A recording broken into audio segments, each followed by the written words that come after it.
नमस्कार. आजच्या या सखोल विश्लेषणामध्ये सर्वांचं खूप खूप स्वागत आहे.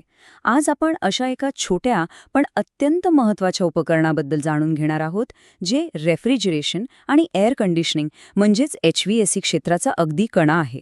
कल्पना करा, एवढ्या मोठ्या कूलिंग सिस्टीम्स सुरळीत चालण्यासाठी एका छोट्याशा दुव्याची गरज असते.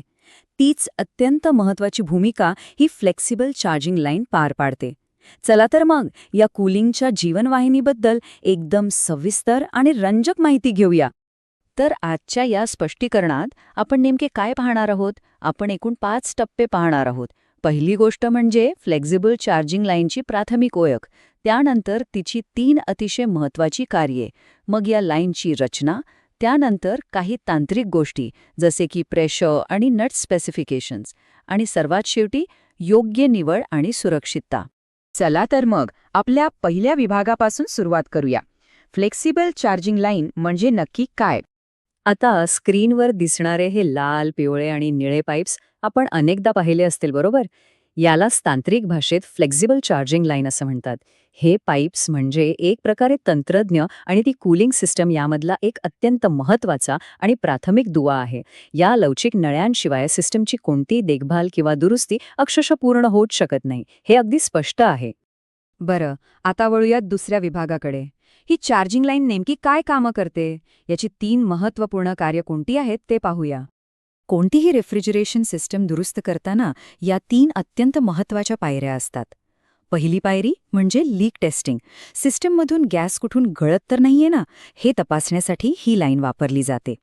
दुसरी पायरी म्हणजे व्हॅक्युमिंग. सिस्टमच्या आतील हवा आणि ओलावा पूर्णपणे ओढून बाहेर काढण्याचं काम या लाईनद्वारे एकदम प्रभावीपणे केले जाते. आणि तिसरी, सर्वात महत्त्वाची पायरी म्हणजे गॅस चार्जिंग.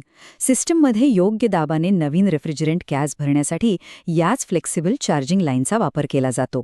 म्हणजेच या 3 प्रक्रियांशिवाय सिस्टम चालूच शकत नाही. आता यापुढचा भाग खूपच रंजक आहे. विभाग 3, लाईनची रचना. आतून आणि बाहेरून ही लाईन कशी बनलेली असते ते बघूया. या लाईनची रचना खरोखरच एकदम हुशारीने केलेली आहे. चार्जिंग लाईनच्या दोन्ही बाजूंना ब्रास म्हणजेच पितळेपासून बनवलेले अत्यंत मजबूत नट असतात. आता एक भारी गोष्ट लक्षात घ्या, हे नट कसण्यासाठी तंत्रज्ञानानं नेहमी पाना किंवा स्पॅनरची गरज पडत नाही. का? कारण या नटांच्या पृष्ठभागावर खास नर्लिंग केलेली असते. नर्लिंग म्हणजे एक प्रकारचा खडबडीत डिझाईन, ज्यामुळे हाताला चांगली पकड मिळते. यामुळे नुसत्या बोटांच्या सहाय्यानेच हे नट एकदम सुरक्षितपणे आणि घट्ट बसवता येतात. पण फक्त घट्ट करून चालत नाही, गॅसची गळतीही थांबवायला हवी ना. म्हणूनच नटच्या अगदी आतमध्ये एक रबर बुश बसवलेले असते, जे गळती रोखण्यासाठी एक परिपूर्ण आणि 100% सुरक्षित सील तयार करते.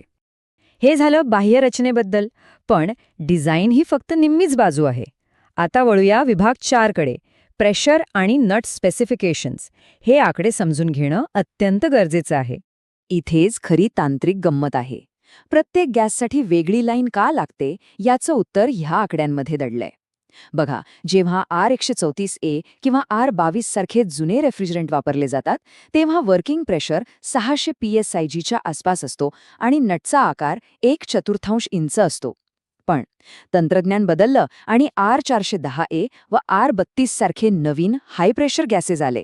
इथे वर्किंग प्रेशर थेट 800 PSIG पर्यंत वाढतं आणि बर्स्ट प्रेशर म्हणजे लाईन फुटण्याचा दाब चक्क 4000 PSIG इतका लागतो.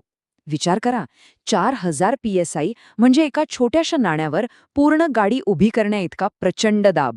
बापरे. आणि ह्याच प्रचंड दाबामुळे सुरक्षितेचा उपाय म्हणून या नवीन लाईन्सच्या नटचा आकार थोडा मोठा म्हणजेच 5-16 इंच ठेवलेला असतो.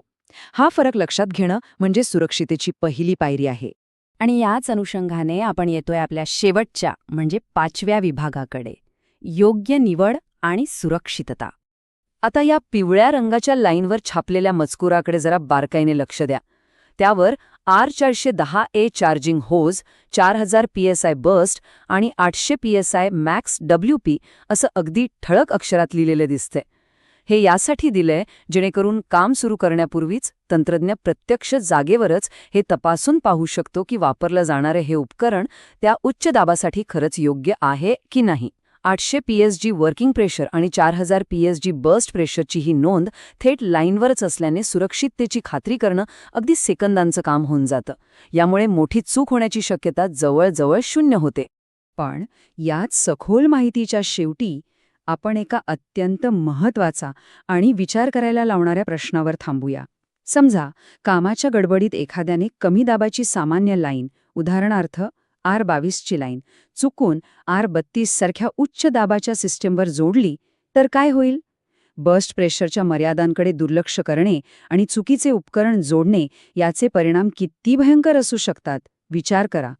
कोणत्याही तांत्रिक कामात योग्य उपकरणाची निवड आणि सुरक्षितता हीच आपली कायम प्राथमिकता असली पाहिजे. या विश्लेषणात सहभागी झाल्याबद्दल खूप खूप धन्यवाद.